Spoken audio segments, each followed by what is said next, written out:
ஒரு வாழ்வியல் பாடம் நடத்துறதுக்காக ஒரு ஆசிரியர் இருந்துன்னு ஒரு சைக்காரிஸ்ட்டு அந்த ஊருக்கு வராரு.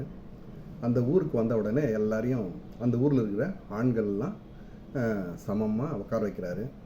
உட்கார வச்சுட்டு, உங்களுக்கு ஒரு அருமையான ஒரு சிலபஸ் எடுக்க போகிறேன். இதில் இந்த சிலபஸில் ஒரே ஒரு கேள்வி மட்டும் உங்களை கேட்பேன். என்னென்னா, இதில் யார் யார் மனைவிக்கு பயப்படுறவங்களோ அவங்கெல்லாம் கையை கொஞ்சம் உயர்த்துங்க அப்படின்றாரு. எல்லாரும் உயர்த்திடுறாங்க. ஆனால் ஒருத்தர் மட்டும் உயர்த்தாமல் கைகளை கீழே வச்சுருக்கிறாரு. உடனே சரின்னு சொல்லிட்டு அவர்கிட்ட தனியாக பேசலாம் அப்படின்னு சொல்லிட்டு அவர் நேராக அறைக்கு கூப்பிட்டு போயிட்டு, ஐயா, ஒரே ஒரு ஆண்மகன்றதுனால உங்களை வந்து பார்த்து நான் பெருமைப்படுறேன். எப்படி நீங்கள் மட்டும் பெண்களுக்கு அந்த மனைவிக்கு பயப்படாமல் எப்படிங்க இருக்கிறீங்க அப்படிங்க. இல்லை, நான் கையை உயர்த்தலாமா உயர்த்த வேணாவான்னு சொல்லிட்டு என்னுடைய மனைவி கிட்ட கேட்டு வரல, கேட்டுட்டு வந்த அப்புறம் தான் உயர்த்தணும் அப்படின்னு சொல்லிட்டு அவர் சொன்னார். ஒரு அரசர் தன்னுடைய மகளுக்கு திருமணம் செய்வதற்காக ஒரு பெரிய ஒரு குளம் ஒன்று வெட்டார், ஒரு நீச்சல் குளம். அந்த நீச்சல் குளத்தில் ஆளையே விழுங்குற அளவுக்கு ஒரு 4-5 முதலையை விட்டுறாரு. எல்லாரும் அந்த பக்கத்தில் குச்சி இந்த பக்கம் வந்துட்டா அவங்களுக்கு என்னுடைய மகளை தரேன் அப்படின்னு சொன்னார். ஒவ்வொருத்தராக தண்ணியில் குதிக்கிறாங்க. ஒவ்வொருத்தராக அந்த முதலை சாப்பிட்டு இறந்துடுது. அந்த நேரத்தில் ஒருத்தர் ஒன்றும் புரியல. அந்த தினசரி யாராவது ஒரு இளவரசர் இருந்துன்னு அந்த முதலைக்கு பலியாகிறதா இருக்குது. அந்த நேரத்தில் ஒரு சரியான கூட்டம். இன்னைக்கு இருந்துன்னு ஒரு வீரர் இருந்துன்னு இந்த குளத்தை தாண்டி இளவரசியை கல்யாணம் பண்ணிக்குவார் அப்படின்னு சொல்லிட்டு எதிர்பார்த்து அந்த மக்கள்லாம் காத்திருக்கிறாங்க. நிறைய பேர் காத்திருக்கிறாங்க.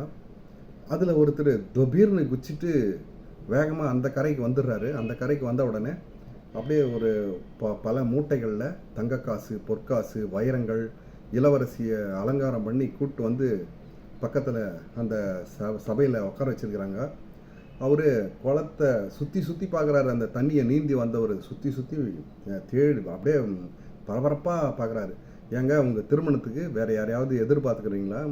யாரை நீங்கள் சுற்றி பார்த்துட்ருக்குறீங்க? நான் சிவனேன்னு போயின்னு இருந்தேன், எவனோ தெரில என்னை பிடிச்சி இந்த குளத்தில் தள்ளிட்டான். அவனை தான் தேடின்னு இருக்கிறேன், அவனை பார்த்தா விடவே கூடாதுன்னு சொல்லிட்டு தேடின்னு இருக்கிறேன் அப்படின்னு சொல்லிட்டு அவர் சொன்னார். வாய்ப்புகளை நழுவு விடக்கூடாது அப்படின்றது இன்றைக்கி ஒரு கருத்து. வாய்ப்புகள் ஒரு முறை தான் வரும். ஒரு அரசர் இருந்துன்னு தன்னுடைய மகளுக்கு திருமணம் செய்வதற்காக ஒரு 3 காளையை வளர்க்குறாரு. அதில் ஒருத்தர் காளையை அடக்கிறதுக்காக தயாராக வராரு.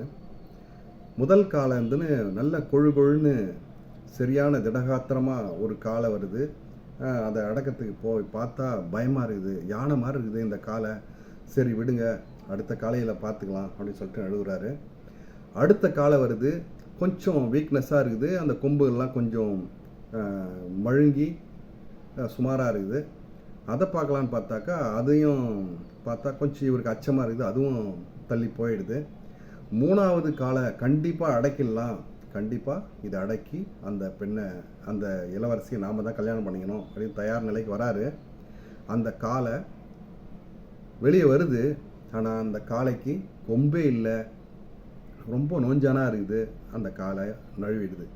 நம்ம வாய்ப்புகள் வரும்போதே பயன்படுத்தினா வீரனாகவும் சிறந்த இளவரசனாகவும் வாழலாம் அப்படின்றதுக்காக இது உதாரணம். வாய்ப்புகளை நழுவு விடாமல் வாய்ப்புகளை நாம் உருவாக்குவோம். நன்றி. வணக்கம். ஒரு ஊரில் ஒரு சாமியார் வந்திருந்தார். அவரை தரிசிக்கிறதுக்காக நிறைய ஜனங்க கூட்டமாக அவரை தேடிட்டு வந்தாங்க. அந்த கூட்டத்தில் ஒரு பெண்மணியும் அவரோட 2 பசங்களும் அவரை தேடி உள்ளே போனாங்க. அவர்கிட்ட அப்பாயின்மெண்ட் வாங்கிட்டு போனாங்க. போன உடனே அவருடைய சீடர் இருந்துன்னு, அந்த சாமியாரோட சீடர் இருந்துன்னு, உட்காருங்க, நீங்கள் என்ன கேட்க போகிறீங்க அப்படின்னா, இல்லை என்னுடைய கணவர் இருந்துன்னு ரொம்ப நாள் ஆச்சு, தொலைஞ்சு போய், அவர் இருந்துன்னு இவர்கிட்ட கேட்டு தெரிஞ்சுக்கலாம் அப்படின்னு சொல்லிட்டு வந்திருந்தோம்.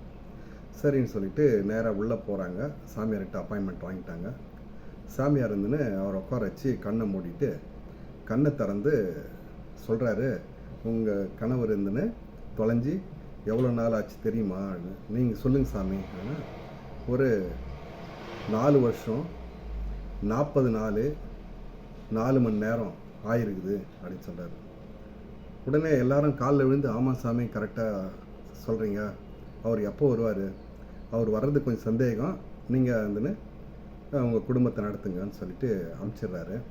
உடனே அவங்க சீடருங்கெல்லாம் அந்த சாமியார்கிட்ட கேட்குறாங்க, சாமி உங்களுக்கு நீங்கள் வெறும் ஆசீர்வாதம் தான் பண்ணுவீங்க, எப்படி நீங்கள் கரெக்டாக 4 வருஷம் 4 மாதம் 4 நாள் எப்படி கரெக்டாக சொன்னீங்க அப்படின்னா சொன்னார், அந்த தொலைஞ்சு போன கணவரே நான் தான், அந்த சாமியார் ஆகிட்டேன் நான், அதனால் இதை கரெக்டாக சொன்னேன் அப்படின்னு சொன்னார்.